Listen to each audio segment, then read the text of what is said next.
desinfluenciando nesse vídeo, pranchando o meu cabelo que está... Olha aqui a raiz, como é que tá.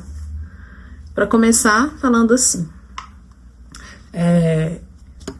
Eu sou professora de Sociologia e Educação Digital. E ontem eu estava dando uma aula falando sobre a realidade e como foi deturpada com as redes sociais, né? Então e isso eu falo porque eu já fiz parte, né, disso. E a gente aprendeu a ver só as coisas muito bem maquiadas na internet, né? Inclusive aqui eu estou de maquiagem, mas tem outros vídeos meus que eu estou sem. E eu não saía sem maquiagem, eu ia pro mercado, não usava usava maquiagem. Pelo menos a sobrancelha, quando via, não era só a sobrancelha. As marcas de expressões, ó, nas redes sociais não tem, se você for reparar. Nas minhas redes também. Eu gosto de um filtro, mas a gente tem que lembrar que o filtro é filtro. A diferença de você não viver na ilusão, né? Não viver na Matrix, é que você vê que aqui, ó, olha só, nós temos linhas de expressão, nós temos essas coisinhas aqui embaixo, né? Nós temos isso. Linhas de expressão demonstram que nós temos expressões, que nós sorrimos e agora são 5h45 da manhã, e que o corpo, ele vai mudando com o tempo. Só que na internet é uma vida totalmente distorcida da realidade. E isso gera muitas comparações. Comparação é Matrix, né, gente? Frustração. E a gente achar que nós temos o mesmo tempo que é pra mim, é pra você. Aí eu chego em você e falo assim... nós temos as mesmas 24 horas, não temos as mesmas 24 horas, não mesmo. Então esse é uma coisa, né, pra gente poder refletir. Nós não temos as mesmas 24 horas, não existe isso, gente. Não existe. Cada ser humano é único. Só que com a internet, a gente se compara, a gente vê corpos perfeitos, corpos que são extremamente musculosos, pessoas que acordam 5 da manhã pra poder fazer, e eu achava que isso era, você tá mostrando que você tá melhor quando você acorda tal hora pra poder malhar. Só que isso é insustentável.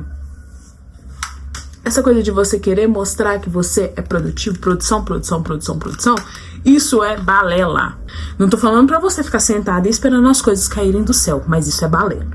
Te desinfluenciando. Aí nós falamos de novo sobre uma aula que eu estava dando para os meninos, os alunos do ensino médio, falando sobre isso, que as mulheres, que são minorias, né, que são as minorias, mulheres, gays, trans, elas ficam à margem porque a sociedade jogou pra gente que a gente tem que ficar em casa para o homem ir trabalhar e tudo mais. Não são todas, né, não é generalizando, mas a grande maioria fica em casa, cuida dos filhos pro marido ir trabalhar. O que tem de mais nisso? O que acontece é que a mulher, ela se anula. Por um período, gente, tudo bem, entendeu? Eu fui mãe, né? Eu fui mãe e o João tem 8 anos. Por um tempo, tudo bem. Porque você, né, aí é um combinado que você fez com seu parceiro, com a sua parceira, mas o negócio é você se anular e não fazer mais nada da vida, ficar só dentro de casa. Isso não na minha visão não é saudável. Se você curte isso, tudo bem, mas isso na minha visão não é saudável, porque uma hora isso vai voltar pra você. A minha missão não é meu filho. Não é cuidar do meu filho, ser uma excelente mãe. Não é. É cuidar de mim, entendeu? É posteriormente cuidar dele. Mas você vai se cuidar primeiro pra depois você cuidar dele. Enquanto ele é um bebê, a gente tem ali momentos, né? Quando ele era bebê, a gente tem momentos em que é exclusivo pra ele. Mas se eu não me cuidar primeiro, se eu não colocar a máscara do avião, aquela velha, né? Não colocar a máscara do avião primeiro em mim, como que eu vou cuidar dele? E a máscara do avião, ela é no sentido de... Se eu, por exemplo, na questão da amamentação. Se eu não tomo água, se eu não me alimento, vai ter leite? Não vai ter leite, cara. Não vai ter leite. Você vai ter que usar leite de coisa aí, ó. Fórmula. Entendeu? E aí, coisinhas básicas, tá? Porque se eu paro de comer, se eu não me cuido, se eu não tomo banho, que acontece no puerpério, né, que assim a gente fica, não, uma loucura, como que eu vou cuidar desse menino? Como? Como que eu vou amamentar? Como que eu vou levar ele no médico? Então, a nossa missão somos nós nessa vida, não tem terceiros. Uma excelente mãe, isso aí nós chamamos de crenças limitantes, né? Que nós temos, que são os padrões, né? De, é uma excelente mãe, você viu que ela é uma excelente mãe? O menino cresce porque o menino, ele não é uma extensão sua, ele é um ser humano à parte. E aí você começa com as frustrações, né? Aí você fica frustrada, tentando achar outras crenças pra poder se satisfazer. Porque ele já não quer mais a criança igual o João. O João tem 8 anos. Ele já tá formando ali a identidade dele. E daqui a pouco, ele já tem... Por quê? Porque eu fico falando. Você tem que ser atuante na sua vida. Por quê? Porque vai ter uma hora que você vai construir família. Você vai construir família, você vai ter seus filhos e chega, gente. A vida é assim. E aí eu vou ficar com aquela crença de excelente mãe. Que o meu filho é pra sempre. Eu falo que eu tinha isso, tá, gente? Antes de estudar, sabe? Antes de me aprofundar nas crenças limitantes. Eu achava que o João Miguel era meu pra sempre. Olha que visão distorcida da realidade. Como assim, cara? Como assim? Mas tem muita gente que é assim, e eu já fui assim, por isso que eu estou falando.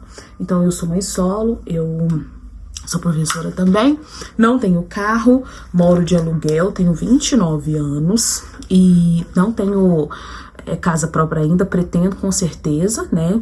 Ter uma casa própria, mas assim, é uma coisa que eu estou transicionando, né, como eu já falei com vocês aqui, estou transicionando de carreira e eu tive que colocar prioridades, né, então, mas por que você, eu poderia ter feito prova do estado, né, para ser professor, efetivar, tudo bonitinho, eu poderia, mas eu não acho que sala de aula é o meu lugar. E aí eu travei uma batalha, né, comigo mesmo, porque a transição de carreira, ela é meio louquinha, né, gente? Você tem que abdicar de várias coisinhas, né? Você tem que olhar pra sua realidade e falar assim, olha, eu tô vivendo isso aqui porque daqui a pouco eu vou viver uma coisa melhor.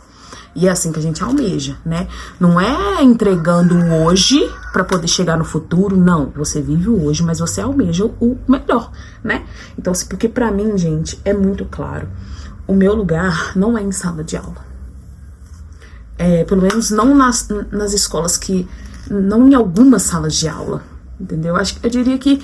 Porque assim, às vezes a gente vai falando, mas nossa, a profissão é tão bonita. Ela é bonita, mas assim, não é pra todo mundo. Pra quem tem uma visão igual eu tenho, de querer realmente lecionar, querer ter, sabe, dar um resultado e não ser desrespeitada, não ser... Deixa eu ver as horas aqui. Não dá pra ver, não. Não ser desrespeitada, querer realmente, sabe, que os meninos, eles pelo menos façam as atividades, sabe? Fazer, não copiar, porque tem uma grande diferença. Então, assim, aí eu comecei em 2023 minha transição de carreira para a área da nutrição, estou estudando e eu tive que, te desinfluenciando de novo, né? Eu tive que abdicar de várias coisas, saidinhas,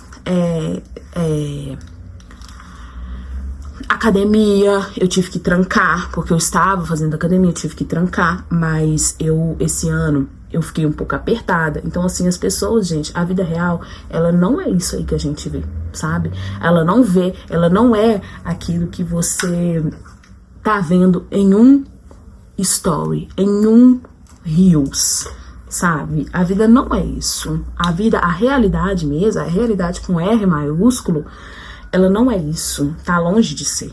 E eu quero te mostrar que não é, cara, não é normal você ter...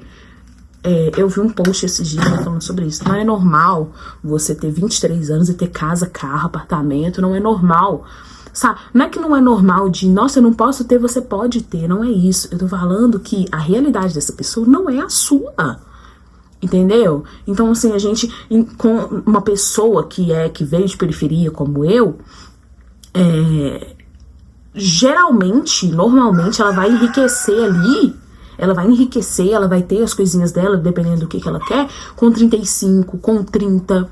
Não é uma marca certinha, mas não é normal você ter 20 anos. Gente, se você for olhar na linha mesmo, 20 anos, com 21 anos eu tava grávida. Eu não tinha profissão, eu saí do emprego. Eu tenho 29, aí depois eu tive que correr atrás, né? Porque eu fui mãe solo e tudo mais. E o João Miguel não tem acesso, né? Não tem acesso ao pai dele e tudo mais. E o genitor, né? Porque eu considero pai, eu considero pessoas que pai, eu considero pessoas que cuidam, que educam, que dão suporte, principalmente financeiro, que foi o que eu segurei tudo, né? Mas foi a melhor coisa que eu fiz, gente. É muito gratificante. Eu falo que o João, ele tinha que ser meu mesmo, meu filho. Ele tinha que vir aquele ano, em 2017. Eu tinha que cuidar dele. Era meu, sabe? Era pra ser meu. Porque qual a probabilidade? Entendeu? Então, assim, hoje eu falo que eu sou muito feliz. Eu já passei por muita coisa, mas hoje eu falo que eu sou muito feliz com ele. Ele é o meu melhor amigo. A gente é como se eu tivesse reencontrado um melhor amigo de outras vidas, entendeu? É como se fosse isso. Pra mim, é como se fosse isso. E tanto que eu não vejo ele, claro que eu sou mãe dele, tenho as responsabilidades, mas eu tento trazer ao máximo uma visão de amizade, com respeito, óbvio, mas uma visão de amizade, porque ele vai ser o meu amigo, ele é o meu amigo. Eu tinha uma visão dos meus pais como se eles fossem, nossa, o maioral, meu pai e minha mãe, eu não posso falar, dar um pio. E eu não quero isso com o João Miguel, porque isso me trouxe várias coisas ruins. Eu não falava com minha mãe as coisas, eu não falava com meu pai. E isso eu não falava, eu tive que falar com pessoas da rua e depois tive problemas com isso, porque as pessoas da rua não são família sua, né? A gente espera que a família vai cuidar, que a família vai não passar pano, porque o errado é errado, mas dá o norte, entendeu? Falar assim, ô meu filho, faz isso, ô meu filho, faz aquilo. O meu pai, ele era muito ausente, minha mãe teve muitas questões também, muitos problemas familiares, e esse foi o Te Desinfluenciando de hoje. Beijos, um ótimo dia, daqui a pouco eu vou trabalhar, né, porque dica da loura. Tchau, gente, beijo.